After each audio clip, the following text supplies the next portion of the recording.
perkara yang paling besar yaitu u'budullaha wa la tusyriku bihi syai'a.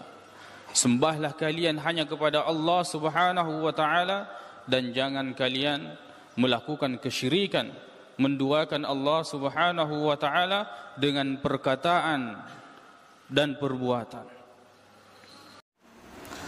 Wa taghyirun niyyati, berubah niat.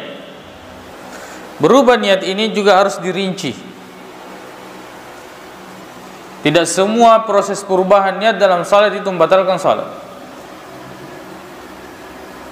Misalnya Nabi SAW mengatakan, saya salat dan saya ingin memperpanjang salat. Niatnya kan? Niat. Ketika saya mendengarkan suara anak-anak menangis, maka saya memperpendek salat. Berubah niatnya tidak? Berubah, tapi tidak batal. Bukan itu yang dimaksud. Makanya saya bilang harus dirinci. Harus dirinci. Tidak semua perubahan niat di dalam salat itu membatalkan salat. Contoh,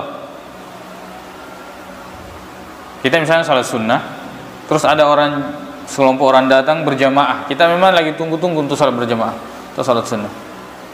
Niat kita ya membaca hafalan sambil murajaah dalam salat.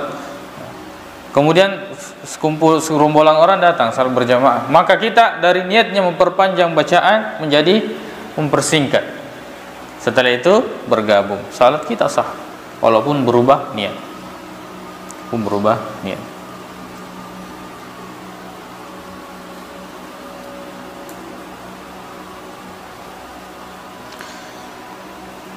Di antaranya yang merubah niat ini membatalkan salat yaitu niat sunnah, salat sunnah. Kemudian dia mengatakan, salat fardu misalnya ini deh.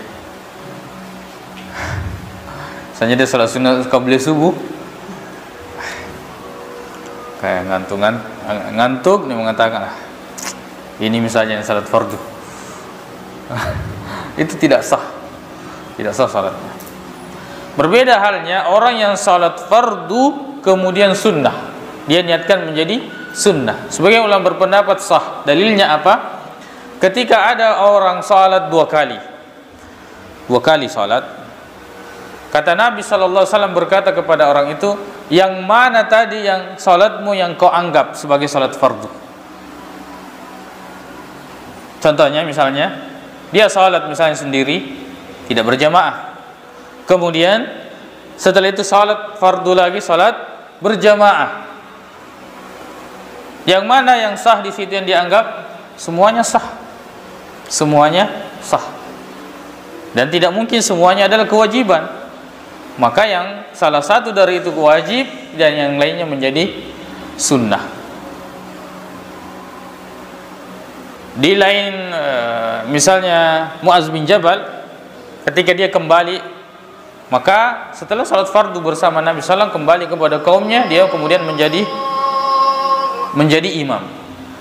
Menjadi imam, mengulangi salat fardu. Yang pertama fardu, kemudian ketika dia jadi imam itu sudah menjadi salat sunnah. Juga Rasulullah mengatakan, siapa yang ingin bersedekah kepada saudaranya padahal sudah bersalat fardu semua,